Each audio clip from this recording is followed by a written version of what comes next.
Ang una niyang ginawa, nag-solicit siya ng 16 million pesos sa isang kumpanya on paper using my name without any authorization from the Department of Education. Point, hindi ko na pinalampas. Sinabihan na siya na there is loss of trust and confidence. And you should go. And then she said na pwede bang mag-retirement na lang ako instead na paalisin ninyo ako. Ito ang wow trending. Tila ba bumaliktad ang istorya ng DepEd whistleblower kuno na si Aling Gloria Mercado Humawil. Si Aling Gloria ay ang dating Undersecretary ng Department of Education. Kanina sa ikalawang pagdinig ng public hearing on good government and public accountability, ginawa itong witness ng mga congressman. Ang dating Undersecretary ng Department of Education laban kay Vice President Sara Duterte. Ayon pa kay former DepEd Undersecretary Gloria Mercado Humawil sa kanyang short statement kanina na sa loob ng 9 na buwan mula Pebrary hanggang Setyembre ay nakatanggap siya ng 50,000 pesos galing kay Vice President Sara Duterte at ipinakita din ni Aling Gloria ang 9 na mga envelope na may label na Hope na kanyang inipon sa loob ng 9 na buwan. Mahigit na 450,000 ang pera na kanyang nakuha galing kay Vice President Sara Duterte. Nalaman lang daw niya na pera ang laman ng envelope noong mag-voluntary retirement siya noong October 2023. Wow! Pero booking si Aling Gloria dahil tinanggal pala ito ni Vice President Sara Duterte dahil naka-strike 2 siya kay Inday Sara. Una, nagsolicit siya sa isang kumpanya ng 16 million at ginamit pa ang pangalan ni Vice President Sara Duterte. At pangalawang offense niya, tinanggal na ni Inday Sara pero nakiusap si Aling Gloria na mag-retirement na lang siya para dili kaayo ulaw. Hindi nakakahiya. At imbis na tumino si Aling Gloria, abay rumesbak pa kay Inday Sara. Nagpagamit sa mga tulongges na mga congressman ng House of Representatives. Booking ka na, nanay. Komento pa ng mga netizen na sa anak ni Aling Gloria Mercado at sa mga apo niya, sabihin nyo na nakakahiya ang tanda na. Ganyan pa din ang ginagawa, Diyos ko. Naku po, mga aligasyon at nagtuturo siya pala ang magnanakaw. Kukuha kayo ng pambato mga congressman para ituro si Vice President Sara. Ngayon bumalik kaagad sa inyo ang karma. Wala bang mga apo yan para pagsabihan yung lola nila na wag nang magkalat habang nabubuhay pa? Namuka Gloria Humamil Mercado, malapit ka na sa hukay, panay ka pa katarantaduhan, sinungaling na matanda. Di nga nila inalaw na sabihin ng isang DepEd kung bakit tinanggal yung Gloria, agad-agad pinatahimik nila yung tao. Pero sa tanong kay Gloria, gusto nilang palabasin na kaya tinanggal siya dahil ayaw sumunod sa kanila at may 50k monthly. Yung brown envelope naging puti nung nilabas. Next question, Bongs Magsumbon, Robert.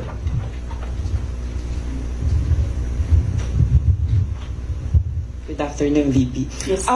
VP, as we're speaking right now po, merong ongoing House Pro. Actually, minutes ago, former DepEd Undersecretary Gloria Mercado says you gave her envelopes containing 50,000 each from February to September 2023 when she was with Hope or the Health Orchestrate Positive Learning. A DepEd project, she believes it could be to influence her decision as Hope. Your response po?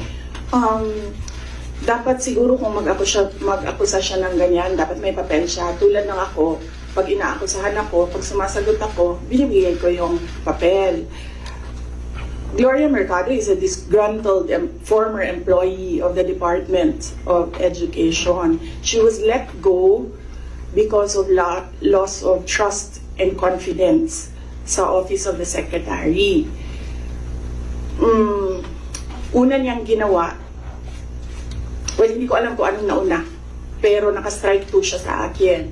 Ang una niyang ginawa, nag-solicit siya ng 16 million pesos sa isang kumpanya on paper using my name without any authorization from the Department of Education.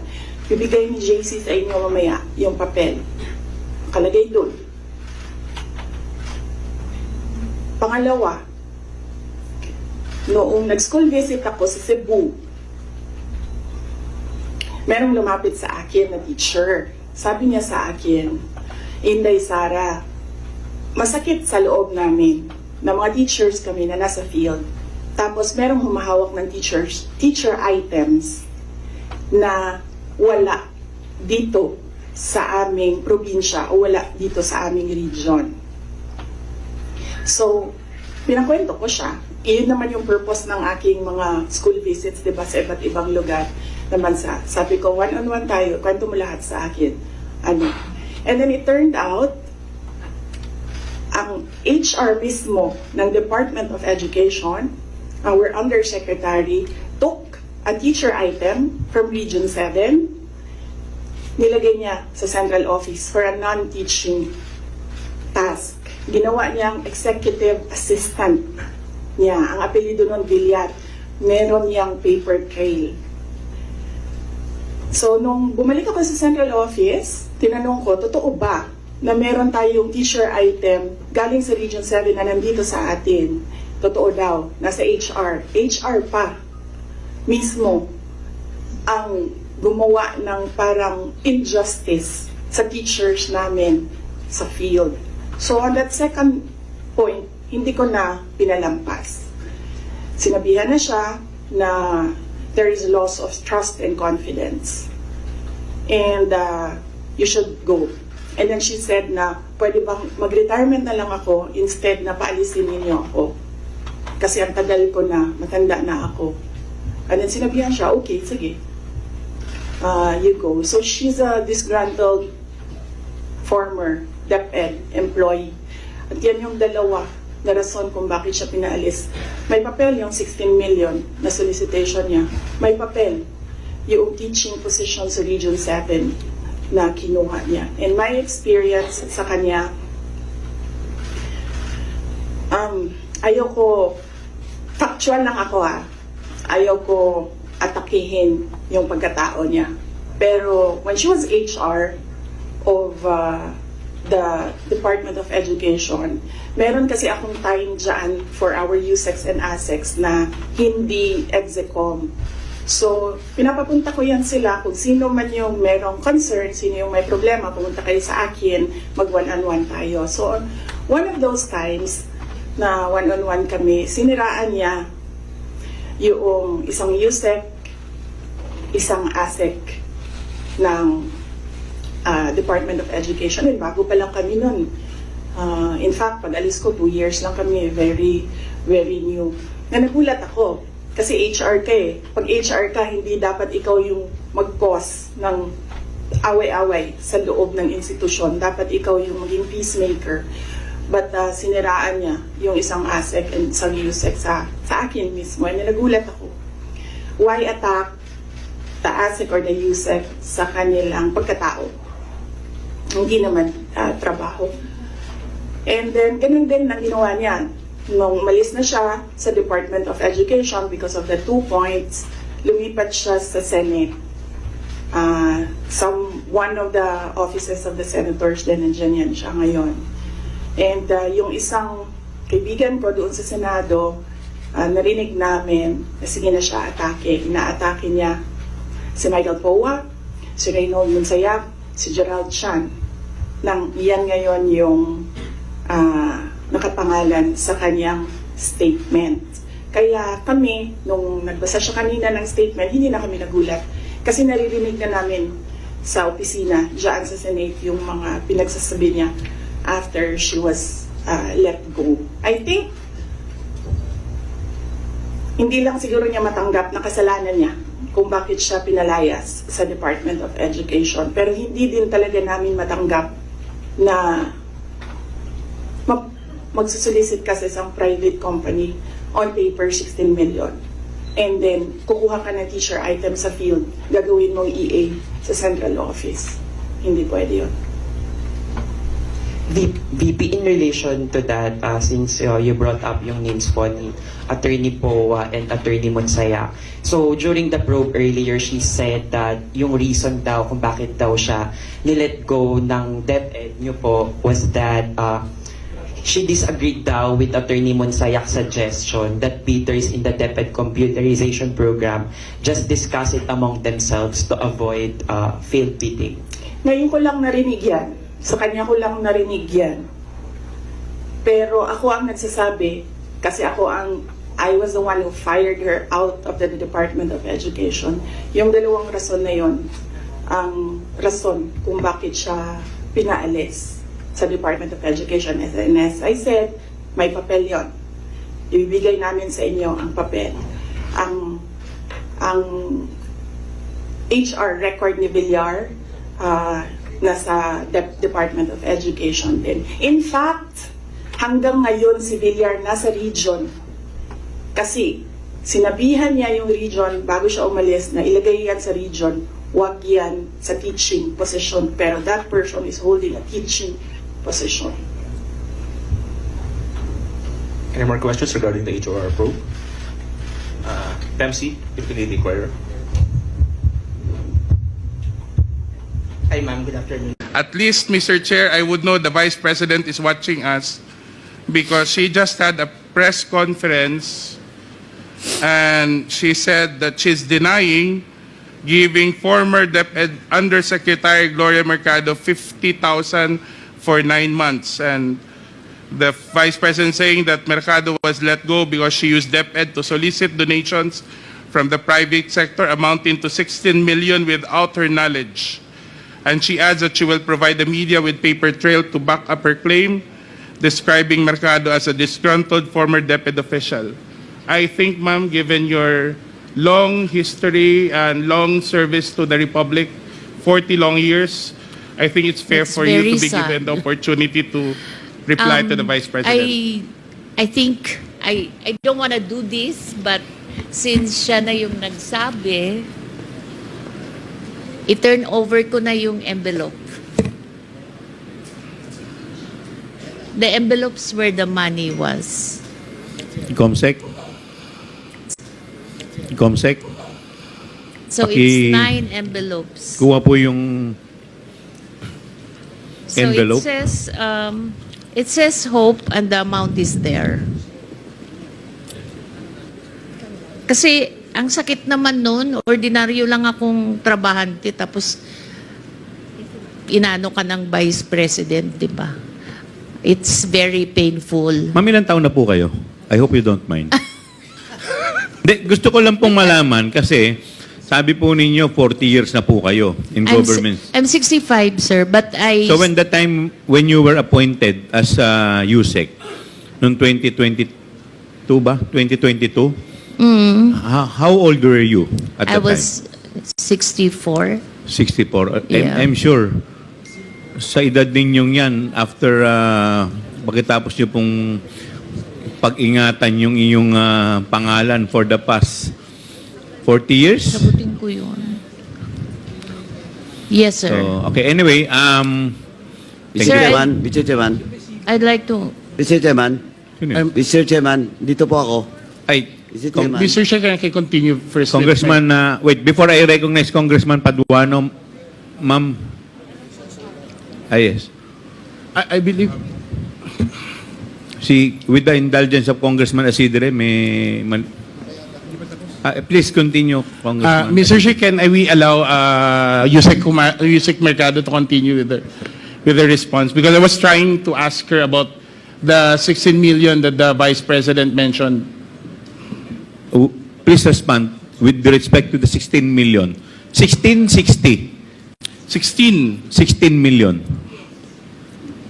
I would like to respond to that because it's a press con.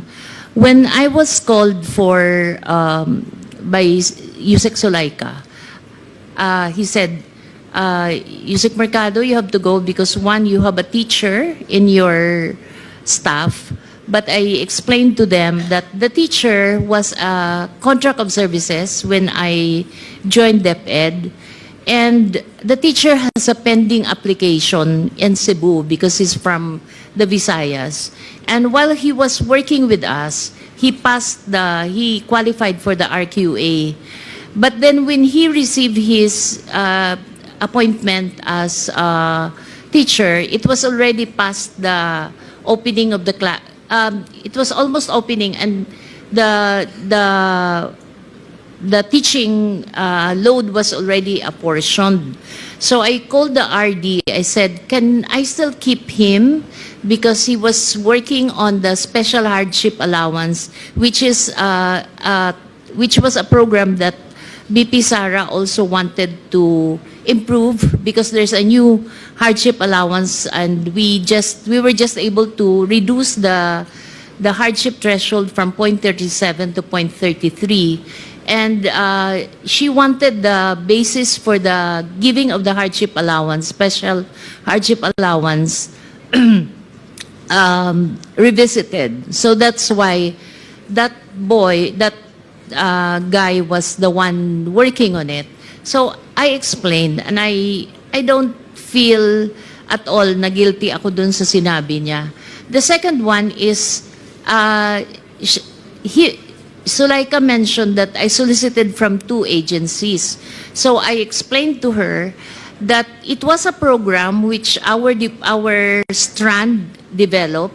There were 2 consultants from UNICEF who developed the app, and then we asked our external partnership office to look for external partners who will be presenting the program, because we developed the concept.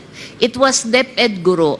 It's her being able to contact the 980,000 teachers. Parang kahit nasan siya, pwede niyang makausap yung mga teachers. The second one was for us to do an electronic mode of the RQA. Parang there's no human intervention anymore. Everyone uploads the credential. Even the computation of the teacher qualification is already on an what do you call this? Wala na siyang human intervention. So that was the program. It wasn't us who choose who would be the partners who will be invited. It was the external partnership. So we made a presentation to almost all the corporations. And then some of the corporations appreciated that it's a very important program. So some of them committed to buy, kasi what we did is we divided the total fund of 16 million into chewable chunks. So if you're interested with this package, ito lang. If you're interested with it, because not everyone naman wanted to pay the 16 million. But there were 2 corporations who were willing to fund, because we wanted to put one in Mindanao, one in Visayas, and one in Luzon. So there were 2 who committed to fund the full package, and those were the 2 corporations that Yusek Sulaika said I solicited. So I explained properly. I did not solicit. There's no money involved there. These are equipments. Walang cash po doon. Equipment siya na ito turn over sa DepEd. So I feel very sad that up until now, the BP has not been appraised, as I explained it to her people, that we did not solicit. In fact, the two corporations are willing to give an affidavit that I have no solicitation from them of 16 million. So to reiterate, Mr. Chair, Yusek, first, this was a sanctioned DepEd project.